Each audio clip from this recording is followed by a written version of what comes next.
জীবনে সব ঠিক করে করছো, তারপরেও ফল আসছে না। গীতার একটা লাইন আপনার জীবনটাই পাল্টে দিতে পারে। রাধে রাধে। শ্রীকৃষ্ণ অর্জুনকে বলেছিলেন, কর্ম করো, ফলের আশা করো না। এটা শুধু ধর্মের কথা নয়, এটা জীবনের সবচেয়ে বড় সাইকোলজি। আমরা কাজ করি কিন্তু মন থাকে শুধু ফলের চিন্তায়। কত টাকা পাবো, সফল হব তো, যদি ব্যর্থ হই। এই চিন্তায় আমাদের শক্তি নষ্ট করে ফেলে।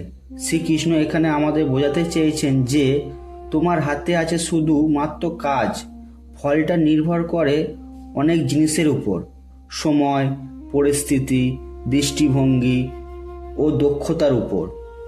যদি তুমি কাজটাই পুরো মন দিয়ে করো, ফল নিজে থেকেই ঠিক সময় তোমার কাছে চলে আসবে।